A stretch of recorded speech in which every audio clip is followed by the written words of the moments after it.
My name is Matthew Mensah. I'm the ambassador for Ghana on tourism, arts and culture, and also I'm the founder of Rebranding Africa, an agency that does campaigns across Africa with different governments on social development and also within entertainment. But my main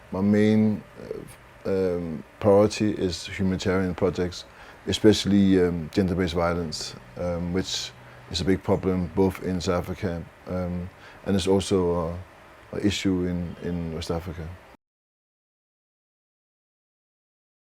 It's your campaign Visit Rwanda. It works, you know.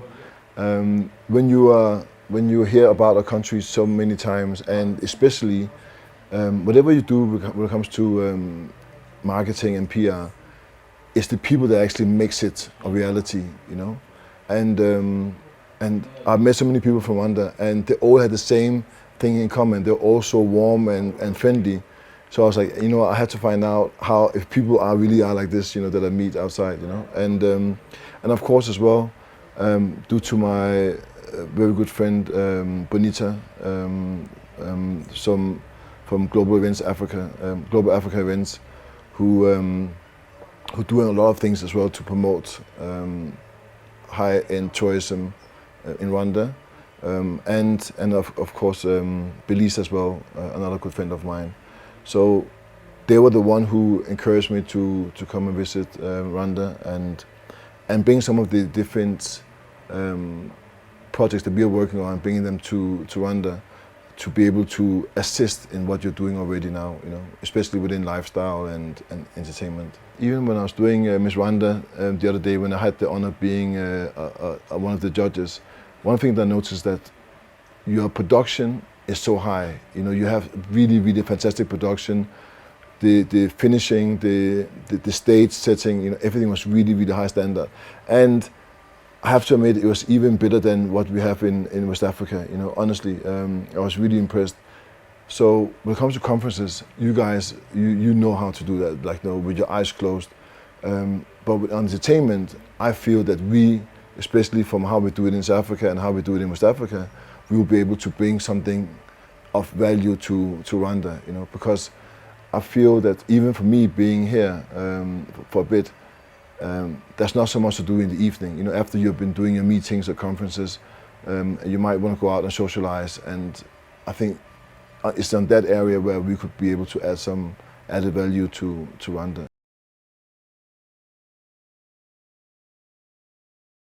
I've had the privilege to sit as a judge before at Miss Africa in Nigeria. That was, I think it was like 2017, 2018, where they invited a lot of people from across Africa. So we had Bonang, one of the biggest celebrities from South Africa, who was the host, and a host of others performing. Chief Service was performing, etc. So it was quite a good event. But as I said before, the production that you had here at Miss Rwanda was much higher than what we had at that event, you know. And I did as well for elite models when they first came to Africa in Nigeria. I was part of as a model, not a model, no, as a judge for that one. Which year was that? That was I think it was 2015 or something. Yeah.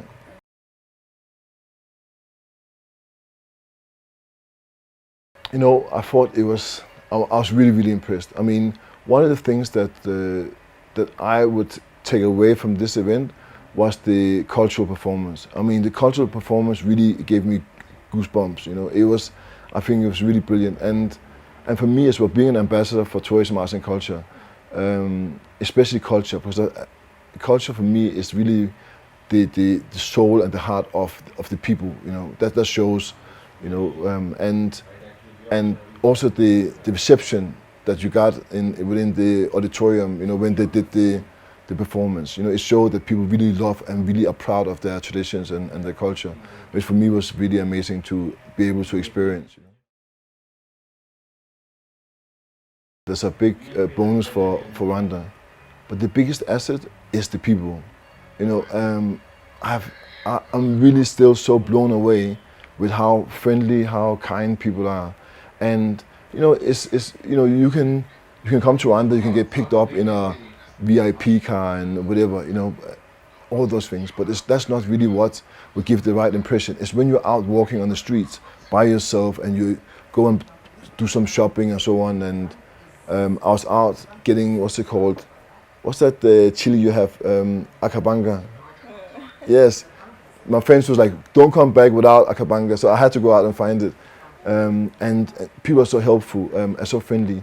And another thing as well for me that is such a big bonus, it's such an important thing, is that this country is probably the safest country I've ever been to, and I'm not trying to talk bad about other countries, but it's not a secret that, for example, South Africa is the crime is really, really bad, and you really feel anxious when you're there, certain areas when you go.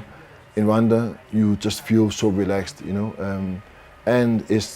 and that's why as well, every day you wake up when you're here, whatever you're doing, if you're here for meetings so on, you just feel excited because you're meeting with smiles and people are just friendly. And of course, for me, being part of a judge for Miss Rwanda was an added bonus because the women here, I don't know what you guys are eating, I don't know if it's the abanga, but women are just incredibly beautiful. I don't know what it is that you guys are eating, but yes, so it's a lot of the things. And of course as well, but apart from the people, but you can't obviously not drive around and not appreciate the landscapes, I mean, almost everywhere you go, you will be sitting on a hill and have a beautiful view, So the landscapes as well, and it also speaks to why it's so fantastic to see that the government of Rwanda has been in forefront for Africa on pushing on climate change, etc.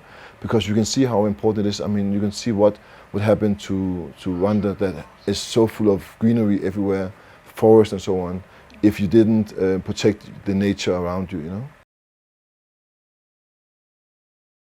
So we have a few projects we're working on, especially doing BAL, the MBA Africa. So we're doing something there where we're bringing some of the a top club from South Africa, we're bringing it to here to do a pop-up where we would collaborate with different venues here in Kigali. And we're also doing a festival as well. It's a festival, I don't want to, because we were going to announce it probably, but it's a festival that's happening during BAL, where we would have top artists from South Africa, I'm a piano artist, and artists from Nigeria, together with the best artists from Rwanda, But again as well, the part of the things we're doing in entertainment, it's not for us to only bring artists from South Africa and West Africa. It's also to take some of the best artists from Rwanda and take them to South Africa and collaborate with some of the artists we have there. Because when I saw, I think his name was Bruce Melody, yeah. His performance was absolutely fantastic. There's no reason why he should not be amongst one of the biggest artists in Africa, So sometimes as well, we have to also go out and show justice to the hard-working artists that we have around the different countries. And sometimes as well, they just need the right platform, I mean, he is an international artist, fully, and he will be doing himself justice and Rwanda any stage that he'll be performing, whether it be in Africa or outside of Africa. He was really, really good, I mean, he was a real performer.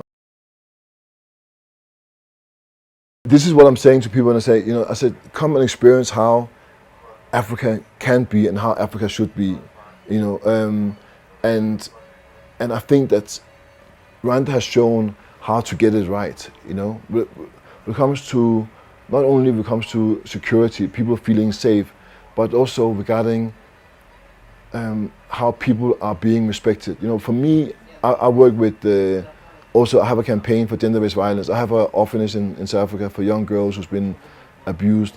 And so for me, I absolutely love the policy that you have with no tolerance towards violence against women. It's so fantastic to see, especially from the highest possible position, like His Excellency President Paul Kagame, how strong he is against gender-based violence. And again, it just shows how if you have a very good leader with a strong vision, that you can actually change things. And if you drive around Kigali, look how clean it is everywhere. There's absolutely no reason why the rest of the countries on the continent could not be like this. I think we all know the history of Rwanda and what happened. I mean, in '94, you know, the very sad period you had with the genocide. But the thing is that how Rwanda and the people of Rwanda have been able to move from that and to come to be such a unified, strong country, you know, where there's so much harmony and respect around each other. That is something that all of us on the continent can take from. But not only on the continent, outside. Look at how they're having war in Europe now, you know. And again, for me, it's again about having a good governance. Because as well, when you're dealing with some of the different agencies that I've been having the privilege to, RDB, RCB, etc., you know, they all have the same message and passion when you're speaking to them individually, that they are passionate about making right for the better of Rwanda and not better of our individual, you know, and that's how it should be, you know. And unfortunately, we don't have that across the continent, you know. But you know, with His Excellency President Paul Kagame, he's really shown that good leadership with good vision can make changes that everybody else benefits from, you know. And when I say everybody else, it's not only people in Rwanda, but people from outside that wanted to do business, that want to come investment. And for you to be able to do that, you have to have a country that is open to be able to do the investment, you know.